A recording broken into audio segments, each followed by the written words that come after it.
Hey, good morning, everybody. Welcome to Safe and Live. I'm Dave Evans with the great Doc Becky, our FBI expert. And today we're going to talk about what happened in 2024 on the active shooter stats from the FBI. But more importantly, I really want to reinforce this message. If you don't learn from the mistakes of our past, you're destined to fail. And I think sometimes we forget that we've already seen these things happen and we've learned the lessons, but we keep relearning the same lessons.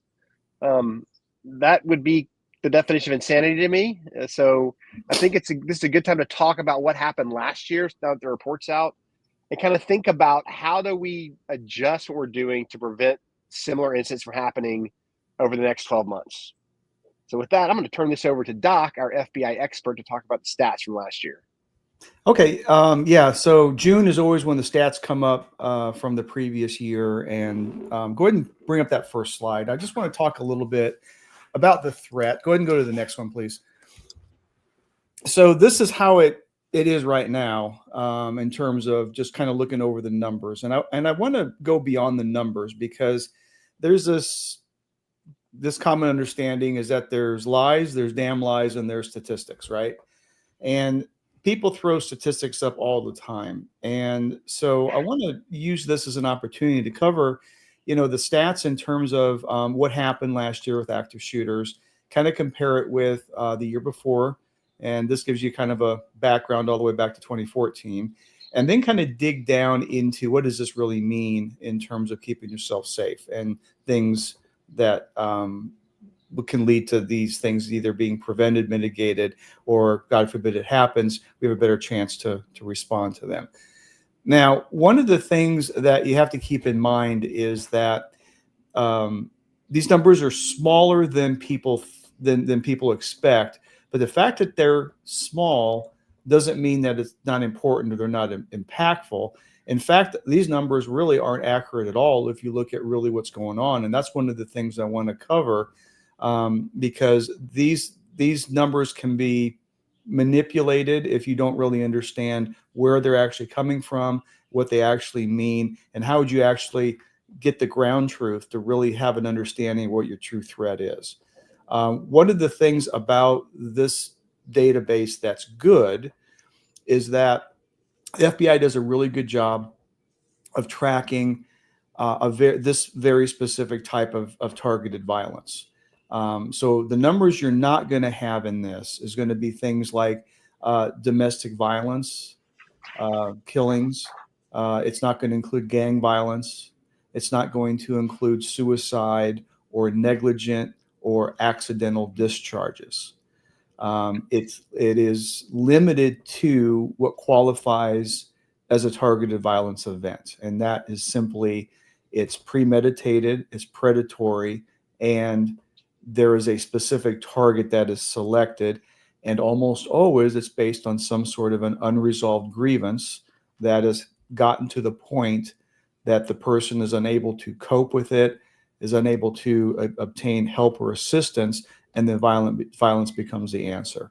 So that's the good thing about this database, and it's really the only database that I'm aware of that tracks this type of violence. And the reason that's important, because if you go to other types of databases that track, there's been 600 shooters or 500 mass shootings or whatever they say, these enormous numbers, they might be accurate from the standpoint of what they're measuring, but there's a huge difference between a targeted violence attack with the intent to kill or destroy someone versus a spat that happens at a parade ground with two opposing gang members, right, who looked at each other the wrong way. And so that's number one when we're looking at statistics. So I would give the FBI kudos on this. That's why I use this one, because if you really understand the offenders, a gangbanger type violence, if you want to call it that, or domestic violence, they're very different motivations, reasons, and frankly, just different offenders. And you can't lump them together into violence, right? Because then it kind of ruins our ability to prevent or even respond effectively. So that's the first thing, is that these numbers from the FBI are good from that standpoint, okay? Now let's take a look at the numbers a little bit. Now I'm going to be reading off. Can I ask you a question real quick, Doc? Sure. So does this include like a guy that drives a vehicle through New Orleans in No, the streets and kills people? no, that's Or my point. That's my point coming up. or a blade, Yeah. a blade in an active Yeah. violent event? Right. So this is just people that leveraged a gun premeditated against people in the United States, right? That's exactly right. Okay. That's exactly I just right. want to So clarify for those yeah. of us that are as smart as you are, right? Yeah, well, no, that's okay. That's okay. That was going to be my first problem with the statistics. I'm going to get Right. into in just a second. Is that it's only guns. Gotcha. Right? Okay. And so that's one of the biggest problems. But before I get to that, I kind of want to go through what the stats are for 2024. Okay. First off, there were 23 killed and 83 wounded. Okay, so a total of 106 casualties total. Okay, meaning killed and injured. In 2024, these events occurred in 19 states. And by the way, there were a total of 24 that counted. Okay, and that's a 50% increase from 2023, but I want you to hold that for a second. Hold that thought for a second. But 23 or 24 were in 2024. There were 48 in 2023. But as of 2024 stats, 23 killed, 83 wounded, 24 events. It happened in over 19 states. The highest numbers were in Texas, California, and North Carolina. If you're looking at times during the year, June had the highest number, followed by September. Okay. If you look at the date or the day of the week, Monday had the highest number. If you look at the time, typically between 6 a.m. and noon. And in terms of locations, the top three, which has remained consistent almost throughout time, has been number one, open spaces. An open space is something like a mall, a public area where you can gather, something that's really not controlled by you can't really control your environment. The other two are commerce, businesses, and then educational institutions. And when you talk about educational institutions, it includes both universities as well as K through 12 schools. Okay.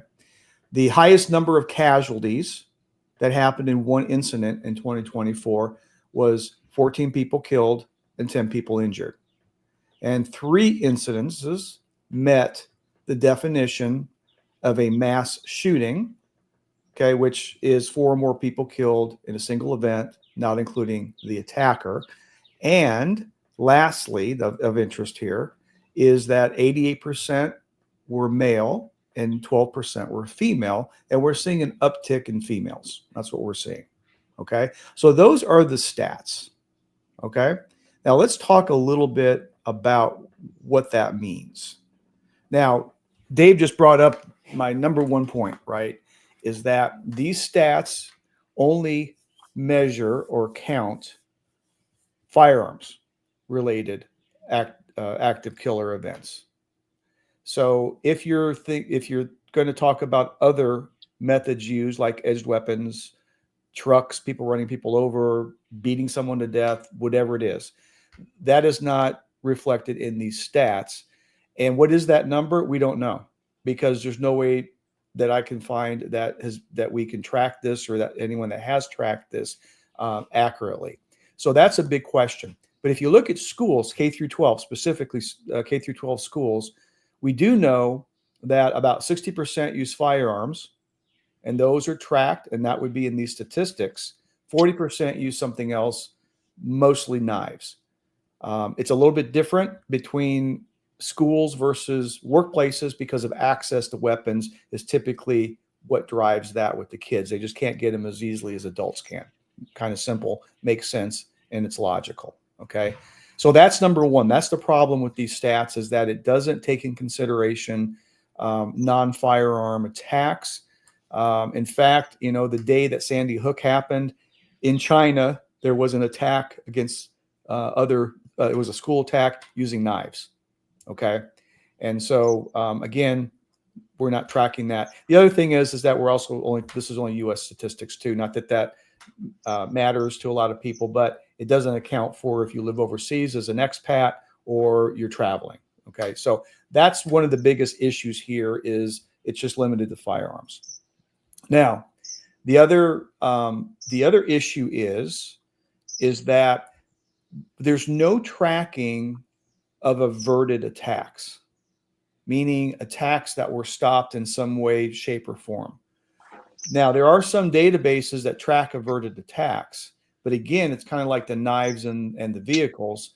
There's not a real good way to accurately track it. And so what's important about that, and I just thought about this kind of just this past month, is bringing that to everyone's attention. An averted attack, if it wasn't averted, it would have been completed. And so so is it a win that we avert the attack? Absolutely. But averting an attack has nothing to do with understanding the problem.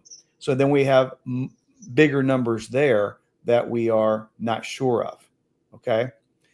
The other thing that I think is important to bring up is the fact that people will say, oh, there's been a 50% decrease.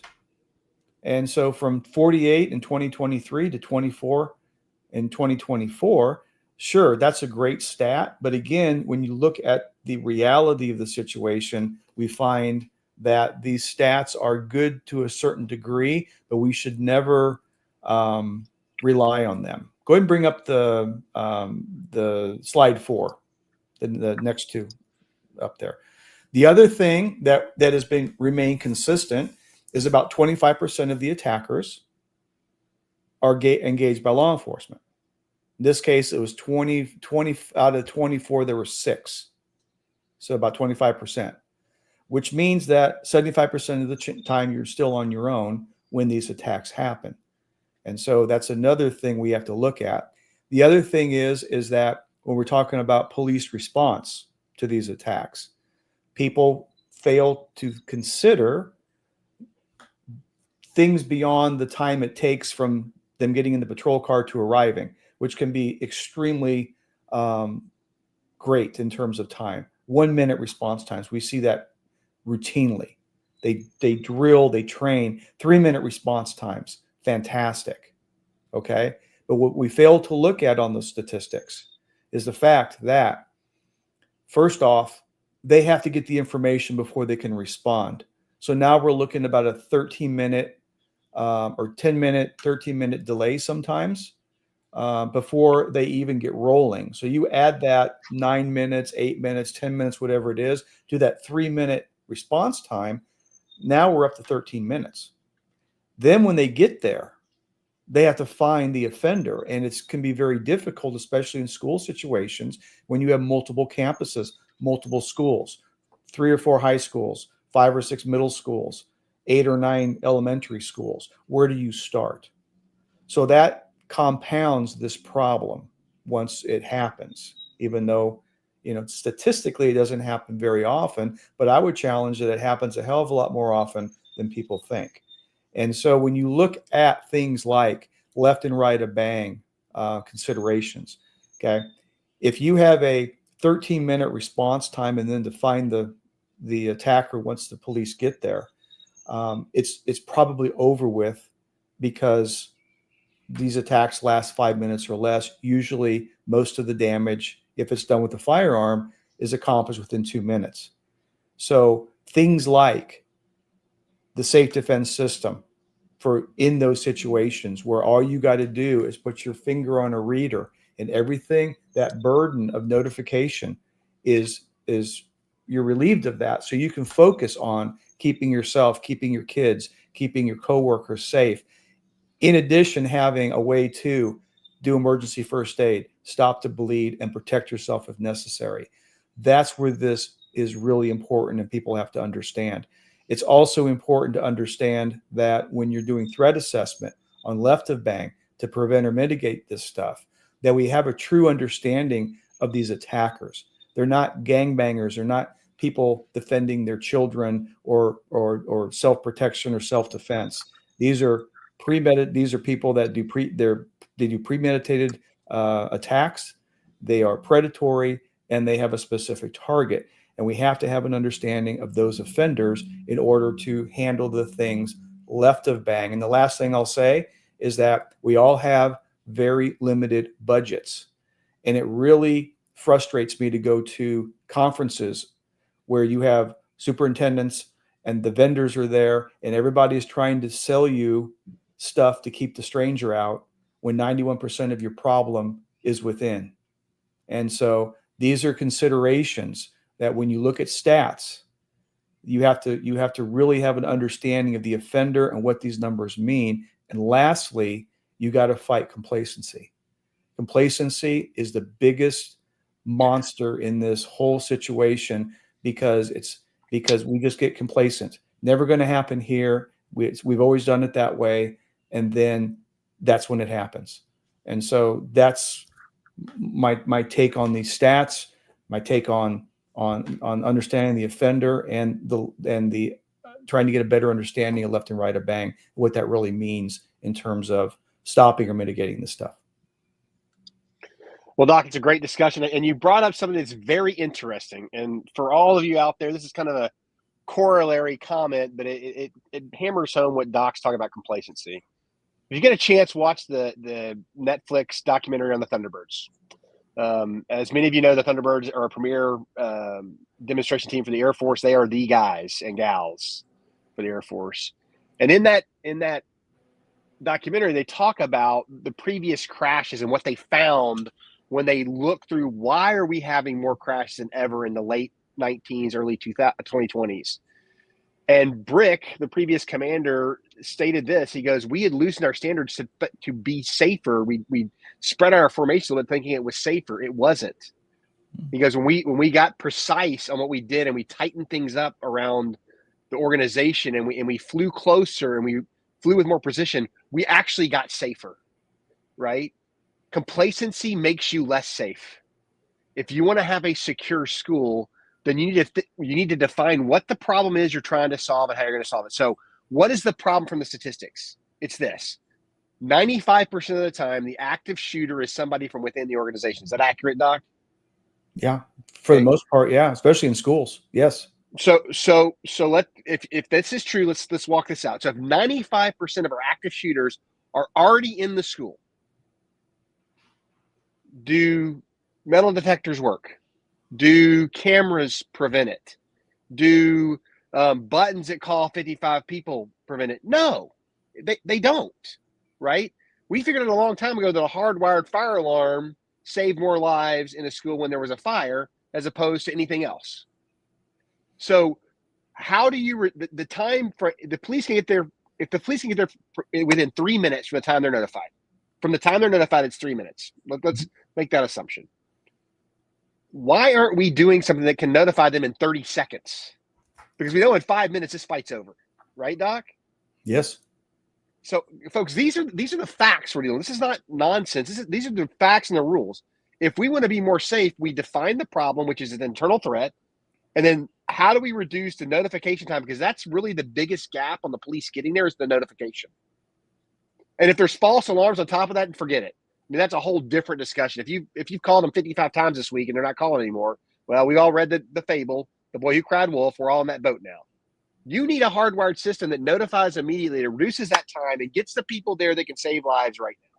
This isn't complicated. But you have to look in the mirror, Mr. Superintendent, mom and dad, and go, are we focused on saving and preventing things from happening to our kids at school?